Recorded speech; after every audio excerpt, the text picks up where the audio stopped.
in this session we will be speaking about trend lines. So how you're supposed to use trend lines to identify strong levels of support or resistance, or in other words, strong levels of dynamic support and resistance, because that is what a trend line is. A trend line is a level of dynamic support and resistance. So basically, if I have a trending market, so the market is creating higher highs and higher lows, after I have two lows, and as you can see I have them here, I have this low here, I have this low here, at this point I can take my trend line. And what I mean by dynamic is that when the market will hit again this area, the area at which this trend line will give the support will depend on where is the market at the moment, where it is retracing, because if it traces like this very sharply, then the market will find support here. But if it retraces a little more softly, then it will find support here. So that is what I mean as dynamic, because this level of support is always changing with price. Every time a new candle starts on the chart, this level of support, as you can see, is changing, is becoming always higher, and that is the reason for which I call it dynamic support and resistance, like for example a moving average. Now let's speak about how is the correct way to draw trend lines. Let's go over some charts. Now I drew a couple trend lines here to show you the concept, and we will now go on all the pairs, basically just showing you the concept. Now the point is that most traders, when they see a low and they see a higher low, when they want to identify their level of dynamic support, what they will do is they will take the trend line from this low to this low, basically in this way.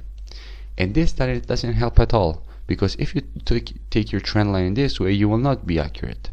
The rule with which you're supposed to draw your trend lines is this: you're supposed to take your trend line on the low, and on the next low you're supposed to touch as many candles as possible.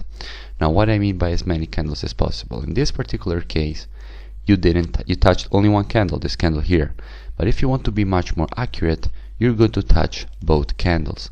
In this way, by touching this low here and both these candles, you will be much more accurate around this area in identifying this level of support. And the same things goes, for example, for this trend line here. The market has a high here and has another high here, and if you want to identify the levels of support, so dynamic support of this trend line, what you're supposed to do is take your trend line this way. Now I already know that many traders will take their trend line in this way, so from the high, from this high here to this high here. But if you do this, you don't get confluence, because you won't be accurate in the market. If you try to touch as many candles as possible, then you will be better in identifying where the market will find resistance. Now I took also another couple of examples here about this concept, and I will now keep going to really show you exactly how you're supposed to do it. If you have this kind of move, so you have a high, you have another high, and let's say you have also another high, and you want to identify your levels of resistance, what you will do, I know that many traders will take their trend line this way, touching the wicks. Now if you touch the wicks, it's true, you are almost accurate in this case, but if you touch as many candles as possible, then you also identify this level of resistance, and when the market broke and went through a retest, you identify the break and retest in a very accurate way, because as you know, when a trend line is broken and the market goes for a retest, if the trend line was resistance, now it becomes support, exactly as the same concept as I have explained for you with the previous support and resistance. It applies to everything in the market. If a level breaks and it was resistance, it then becomes support. Very simple concept. So in this case, if you if you put the trend line as I just showed you, you will be much more accurate in the market, much more accurate. So keep going. If you have a high here, you have a high here, and you have another high here, most traders will take their trend line this way. But if you do this, you are not identifying many levels. If you do it this way, so basically what changed is that you're not touching only this candle here, but you're also touching this area. So you basically are touching as many candles as possible without cutting the bodies, because that is the rule. You have to put the trend line on the high, touch as many candles as possible, but you can't cut the bodies. What I mean by you can't cut the bodies, you can't cut the colors of the candles. You can't take it in this way, because in this way you're cutting this red candle here. So what you're supposed to do, you're supposed to take it in this way, because in this way you're touching both candles but you're not cutting the bodies. Very simple concept. And if you do this, basically what you do is you identify this level of resistance that it would have been possible to identify if you had drawn it in the other way. Now let's just keep going with more examples. Now here, as I showed you, as I just drawed, you have a very strong weekly trend line from this high to this high. Now if you take it from the high to the high, like most traders do, so in this way, you will never be able to identify this level of resistance. If, however, you take your trend line a little bit lower, so almost at the bodies,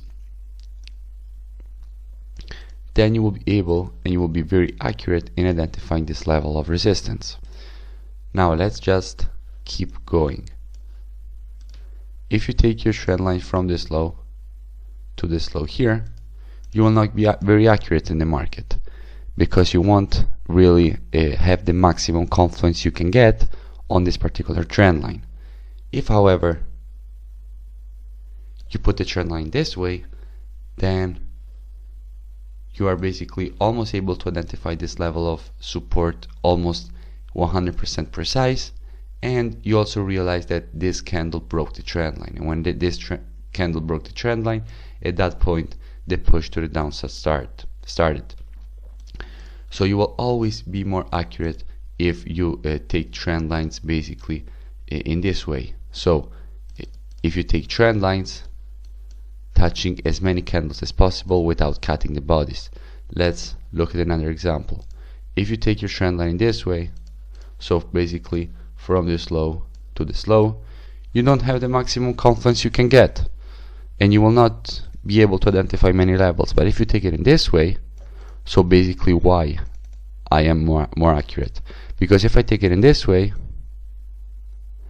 I am basically only touching this candle and this candle. If, however, I move my trend line in this way, then at this point I'm touching 3 candles here, and I'm able to identify this level of support very precisely. I'm able to identify this level of support very precisely, and I'm able to identify this level of support very precisely. And if I had done it the way I've showed you before, like most traders do, this would have been almost impossible to do. So this is how you're supposed to use the trend lines. I don't want to keep this video too long, because obviously it's a very simple concept, but it's very important to know how you're supposed to draw your trend lines, and this goes for all time frames. So from the monthly to the 4-hour time frame, you always have to try to draw your trend lines touching as many candles as possible without cutting the bodies.